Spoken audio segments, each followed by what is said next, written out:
Assalamualaikum warahmatullahi wabarakatuh. Nama saya Davandi Rilza.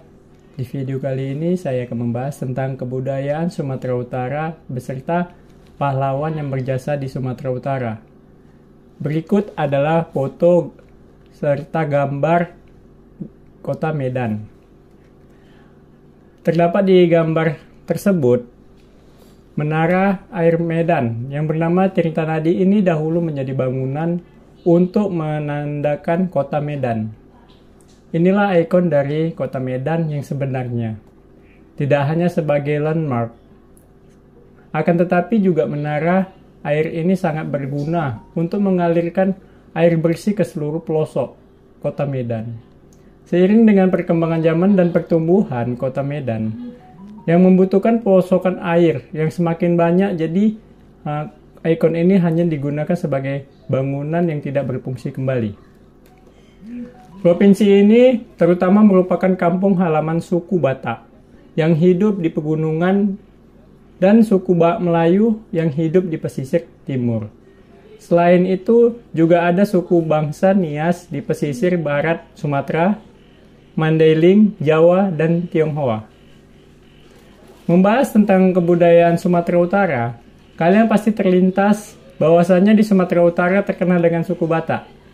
Akan tetapi, sebenarnya Sumatera Utara ini memiliki 8 kelompok etnis, yaitu Melayu, Simalungun, Batak Toba, Mandailing, Angkola, Pakpak, Karo, dan Nias. Etnis tersebut adalah etnis tuan rumah di Sumatera Utara. Kelompok etnis ini sudah berkumim di Sumatera Utara sebagaimana dicatat Marsden jauh sebelum periode kolonisme. Sedangkan orang Jawa, Tionghoa, India, Arab, Aceh, Minangkabau, dan lain-lain adalah masyarakat pendatang. Berikut adalah foto-foto dari adat di Sumatera Utara. Pakaian adat Sumatera Utara adalah ulos, di mana pakaian adat tersebut dibuat dengan kain ulos yang berbahan sutra dan diproses dengan cara ditenun. Jadi, kain ulos ini adalah kain khasnya Sumatera Utara yang digunakan saat perhelatan resmi atau upacara adat Batak. Tetapi kini banyak dijumpai di dalam bentuk produk souvenir, sarung bantal, ikat pinggang, tas, pakaian, dan sebagainya. Pada umumnya, bahasa yang dipergunakan di Sumatera Utara secara luas adalah bahasa Indonesia.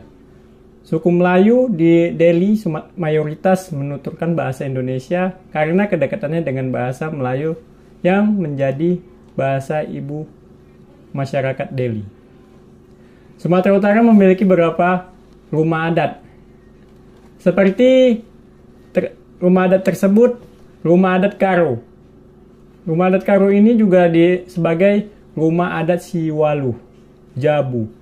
Nama tersebut mengartikan bahwa rumah adat Karo dihuni oleh ke-8 keluarga. Mereka memiliki peran masing-masing dalam kehidupan rumah tangga. Rumah adat Karo terdiri dari Jahe, Hilir, dan Jabu Hulu. Yang kedua adalah rumah adat Bulon. Diakui secara nasional sebagai simbol rumah adat Sumatera Utara dengan bentuk persegi panjang. Rumah adat ini tersebut dari material yang berasal dari alam. Yang ketiga adalah rumah adat Mandailing. Secara struktur, rumah adat Mandailing ini memiliki bentuk yang cukup berbeda dengan rumah adat Sumatera Utara lainnya, seperti gambar tersebut. Rumah adat Pakpak. Rumah adat Pakpak ini mempunyai bentuk yang khas, di mana bangunan tersebut dari material kayu dan atapnya dari ijuk. Yang selanjutnya rumah panggung adat Melayu. Ini yang didik dengan warna kuning dan hijau, terutama di bagian pegangan tangga dan balkonnya. Rumah adat Nias tersebut dari tiang kayu nibung, berukuran besar. Atapnya berasal dari rubiah berbentuk lonjong seperti telur. Yang selanjutnya adalah rumah adat Angkola. Umumnya terbuat dari dinding dan lantai papan serta atap dari ijuk. Tak hanya itu, rumah adat ini biasanya juga didominasi dengan warna hitam. Dan terakhir adalah rumah adat Balai Batak Toba. Terbagi atas dua bagian, yaitu Jabu Parsakitan dan Jabu Bolon. Untuk tradisi, Sumatera Utara memiliki beberapa tradisi, yaitu satu, Manggokai Holi. Salah satu marga yang ada di Sumatera Utara ialah Batak Toba. Masyarakat Batak Toba di Sumatera Utara memiliki sebuah tradisi yang cukup ekstrim, yaitu Manggokal Holi. Tradisi merupakan sebuah upacara adat untuk memindahkan tulang belulang leluhur untuk dikumpulkan di suatu tempat. Masyarakat Batak Toba meyakini bahwa kematian bukan merupakan akhir perjalanan hidup, melainkan sebuah tahap tertentu untuk mencapai kesempurnaan. Tulang atau kerangka yang diambil biasanya dibersihkan kembali dengan jeruk purut. Setelah itu, tulang-tulang atau kerangka tadi dikuburkan di tempat dianggap suci, yaitu tondi. Yang kedua adalah tradisinya Sumatera Utara, itu adalah masyarakatnya sering menari si gali-gali. Walaupun dinamakan tari, pertunjukan ini tidak diperankan oleh manusia secara langsung, melainkan boneka yang disebut si gali-gali. Kesenian ini merupakan kebanggaan masyarakat suku Batak di Kabupaten Samosir. Samosir ini adalah pulau di tengah-tengah Danau Toba. Kesenian ini dipercaya juga berlangsung selama ratusan tahun. Kesenian ini dilakukan pada saat upacara kematian, khususnya saat laki-laki meninggal. Menurut kepercayaan masyarakat setempat, tarian ini dilakukan untuk mengantarkan arwah sang mendiang. Seiring dengan berjalannya waktu, tarian ini dilakukan sebagai sebuah pertunjukan untuk menarik wisatawan. Lompat batu. Lompat batu merupakan sebuah kebanggaan tersendiri bagi masyarakat suku Nias. Saking populernya, tradisi sudah dikenal hingga ke luar negeri. Tradisi ini juga dijadikan sebagai daya tarik andalan untuk menarik para wisatawan untuk berkunjung ke Pulau Nias.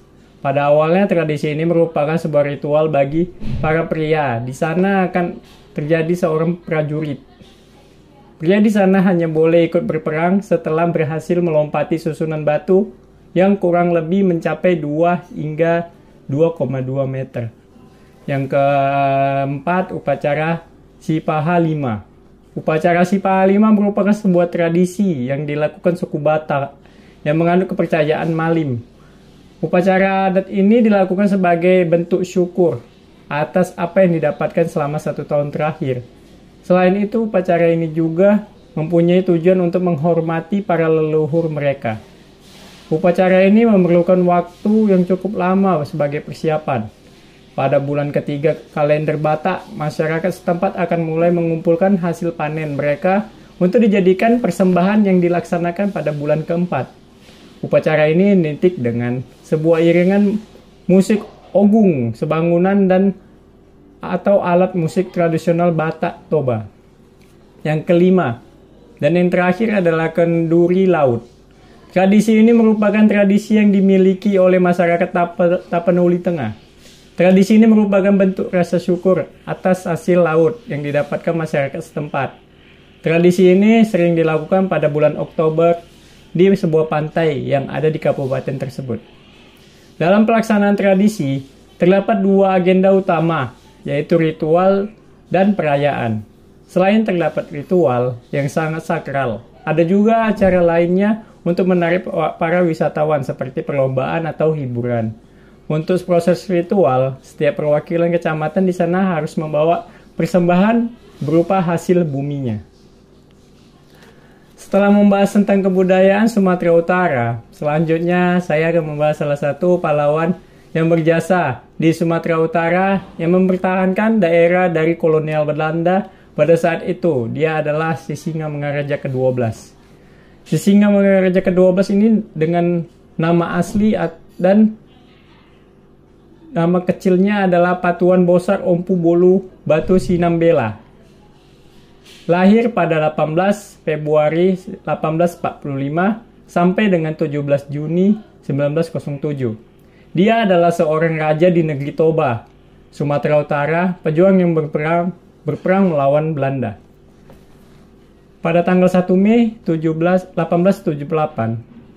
Bangkara, pusat pemerintahan Sisingamangaraja, diserang pasukan kolonial. Pada tanggal 3 Mei 1878, seluruh Bangkara dapat ditaklukkan. Namun, Sisingamangaraja ke-12 berserta pengikutnya dapat menyelamatkan diri dan terpaksa keluar dan mengungsi. Sementara para raja yang tertinggal di Bangkara dipaksa Belanda untuk bersumpah, dan kawasan tersebut dinyatakan berada dalam kedaulatan pemerintah Hindia Belanda. Meski Bangkara telah ditaklukkan, Sisingamangaraja terus melakukan perlawanan secara gerilya. Namun sampai akhir Desember 1878, beberapa kawasan seperti Butar, Lobu Siregar, Nagasaribu, Hutan Gintang, Gunggur juga dapat ditaklukkan oleh pasukan Belanda. Sisingamangaraja ke-12 sendiri kemudian gugur di tangan sekelompokan anggota Korps Marsui, sebuah pasukan khusus Belanda, dikebumikan Belanda secara militer pada 22 Juni 1907 di Silindung. Pasca gugurnya Sisingamangaraja, pasukan Belanda menemukan sebilah pedang yang digunakan oleh Sisingamangaraja. Kini pedang tersebut telah menjadi koleksi Nasional Museum van Wonderdokter Belanda. Kegigihan pejuang Sisingamangaraja ini telah menginspirasikan masyarakat Indonesia yang kemudian Sisingamangaraja diangkat sebagai pahlawan Indonesia. Selain itu, untuk mengenang pahlawannya, nama Sisingamangaraja juga diabadikan sebagai nama jalan di seluruh kawasan Republik Indonesia. Sekianlah video mengenai kebudayaan Sumatera Utara serta pahlawan yang berjasa dari Sumatera Utara. Saya akhiri dengan wabillahi taufiq wal hidayah. Wassalamualaikum warahmatullahi wabarakatuh.